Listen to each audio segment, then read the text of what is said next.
9:30 here in the Central Time Zone, where we have some new information to pass along to you this evening before you go to sleep. The Storm Prediction Center has upgraded a significant chunk of our region into the higher classified Level 3 enhanced risk area to see strong to severe storms in the early morning hours of your Saturday. Hi, I'm Spinks Megginson. Thanks so much for checking out this live RedZone Weather event. A few hours ago, I should say, this is what the Convective Outlook appeared like. You see that the enhanced risk was confined back here to Mississippi, but now this is what the Convective Outlook is looking like, and this is valid until 6 a.m. tomorrow. Understand, I'm showing you these graphics, and this is valid until 6 a.m. This is not to say that the severe weather threat will end at 6 a.m., but this graphic happens to be valid until 6 a.m.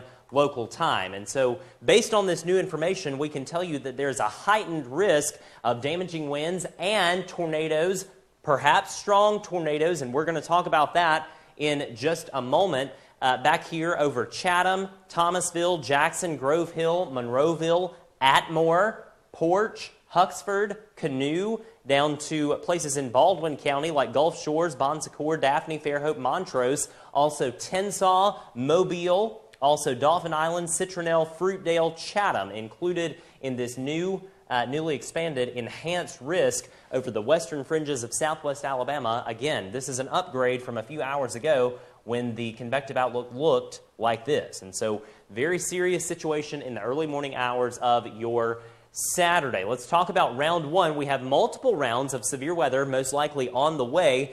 And you note that timing has again been adjusted forward. And so our severe weather window is going to be from 3 a.m.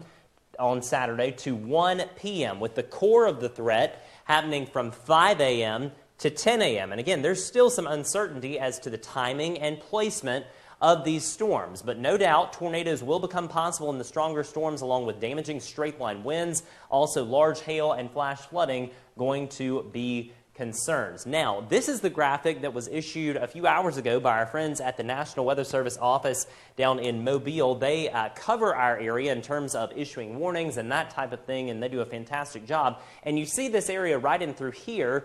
They've indicated on their graphic that based on atmospheric parameters, strong tornadoes could become possible, especially across coastal counties of southwest Alabama in the early morning hours of Saturday. And this is their timing, in line with our timing, by the way, 2 a.m. to 7 a.m. in all these areas back here in the enhanced risk. And this is not to say that storms won't form before 7 a.m., but it seems like here in the eastern fringes of southwest Alabama and northwest Florida, the threat happens mainly after 7 a.m. Again, have a way to receive those warnings overnight regardless, because some models are indicating that we could actually have some development out ahead of the main cluster of storms that could begin to rotate. And so it's critical that you have a way to receive those warnings. Let's take you over really quickly to the live Doppler, and we'll show you what's happening out there right now. This video is being produced as of 9:30 p.m. and across the region, really no activity in terms of rain happening in the land areas. We do have some non-severe storms out here south of Destin, south of Panama City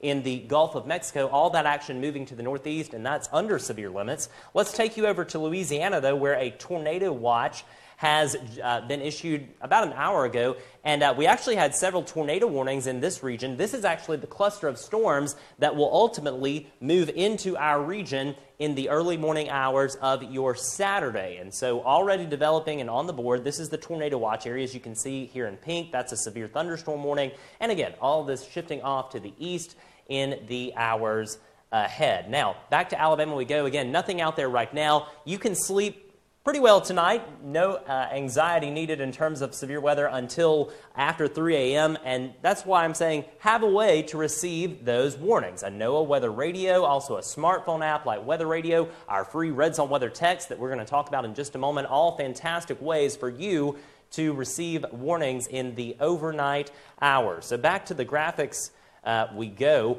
And the threat potential with this first round of storms is going to be mainly a damaging straight-line wind threat. However, I want to caution. The National Weather Service is indicating that strong tornadoes, we're talking perhaps EF2 plus tornadoes possible across coastal counties of Alabama in the overnight, early morning hours of your Saturday. And so perhaps a better representation of this would be medium high. Again, this is a serious threat in the overnight hours. And I say overnight, this is more of an early morning threat if model trends verify. We also are looking at round number 2 of strong to severe storms happening late on Saturday into the early morning hours of your Sunday. And understand, this is the threat that could pose a serious risk to places east of Interstate 65. Evergreen, Bruton, Wilmington, Pensacola, Gulf Shores, Milton, also Andalusia, Destin, included in this level 3 enhanced risk zone. Now, you see a lot of yellow, a lot of orange on the screen, and, clearly the threat is going to be area-wide. It's not just limited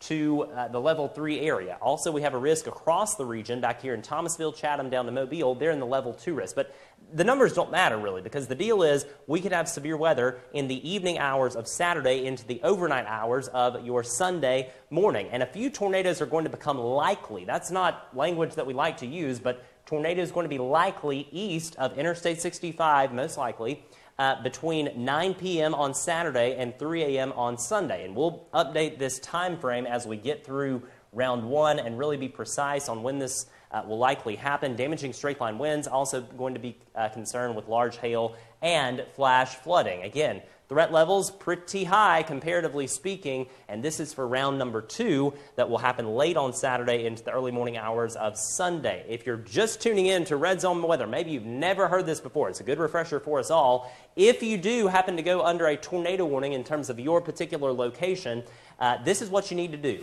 and perhaps you'll need to reference this video. We'll talk about it in our live streaming coverage as well, but you want to go to the lowest floor of the site-built structure, meaning a well-built home or building. If you're driving, you want to pull over to a convenience store that is a site-built structure, moving to the center of that structure, a bathroom, a closet, hallway, something like that. No mobile homes, and certainly no cars. No driving is advised during tornado warnings. And also, these are 3 things that you can actually do right now before you go to sleep to be prepared just in case we happen to have tornado warnings in the overnight or early morning hours of Saturday. Again, helmets, football helmets, baseball helmets, doesn't matter. Something to protect your head. Also, if you don't have a helmet, we all have cooking pots under the counter, right? So protect your head. That's one thing you can do. Also, you want a whistle or air horn. That is to let folks know if you unfortunately do sustain damage from a tornado, you need to be able to send a message to rescuers that you are under the rubble. And so we advise everyone to have a whistle or air horn. And also, you want those closed-toed shoes on during a tornado warning. Why in the world? Well, the reason is if the tornado happens to affect your location, you want to be able to walk out on the debris. And obviously, the last thing we want is for someone to get electrocuted. And so closed-toed shoes, and also charge those cell phones, leave them plugged into your charger overnight so that you will have plenty of battery power in the morning when this severe weather round moves through. Now, Red Zone Weather text. A lot of folks have been asking about this over the past several hours on Facebook and on our Twitter page, and this is how you opt in. It's a totally free thing for you. You go to the text messaging app on your phone, text the word updates to the number 51660, and tell you what, I'm actually going to take me off the screen so that you can get a good idea of how to do this. Again, totally free service for you, and you have to confirm your opt-in by sending the word yes. There's been lots of folks confused about that, but you do have to follow up, and so that's Red Zone Weather text. Live streaming. We go live anytime we have tornado-warned storms in southwest Alabama and northwest Florida. That includes Mobile, Washington, Baldwin counties over in the western side of Alabama, where the weather could get a little bit worse with this first round of morning storms that's on the way. Also, that will be on Facebook Live and rzweather.com, as this post simultaneously goes to rzweather.com. Also, check us out across the board on social media, Facebook, Twitter, Instagram, Snapchat, and our YouTube channel. Again, big threat on the way for Saturday evening and Sunday morning, but we've got to get through round number 1, which will happen in the early morning hours of your Saturday. Before we leave you, I want to take you through a few of the models, and before I show you this, you need to understand timing and placement could be off. And I say that all the time, but you may be wondering, well, Spinks, why in the world are you showing me this if the timing and placement could be off? These are the tools that we use on a daily basis to forecast weather. And so this is one model, the high-resolution rapid refresh model, valid at 5 a.m. on Saturday morning. And if this happens to be correct, it shows a cluster of storms, probably some severe down in through here in southeast Mississippi and southwest Alabama, pushing off to the east. We'll take this forward in time and show you that perhaps you have a traveling concern tomorrow. This system, if the HRRR model happens to be correct, will likely push east of Alabama late morning, early afternoon, and we'll show you that. This is valid at, I believe, 7 a.m. Excuse me, no, this is valid at 8 a.m. So 8 a.m., we would have a line of storms, if this happens to be correct, moving forward with perhaps some cellular storms out ahead of the main line. I think the cellular, supercellular risk really comes with round number 2, but no doubt, certainly a possibility with round 1 as well. And again, all the action kicks out to the east. This is valid at 5 o'clock, or excuse me, not 5 o'clock, this is 1 o'clock tomorrow afternoon. It's been a long day, so hang with me. And I would encourage you, try to get some sleep before the severe weather moves in. It's going to be loud with lightning and thunder and that sort of thing.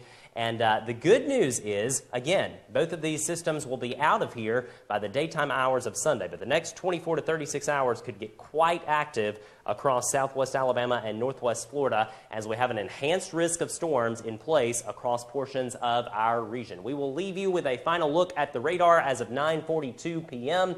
For now, I am Spinks Megginson saying goodbye for now. Thanks again for joining us for this live event. If we have tornado warnings, we will, of course, be with you on Facebook Live right here on our video stream to bring you the latest. Thanks again for joining us.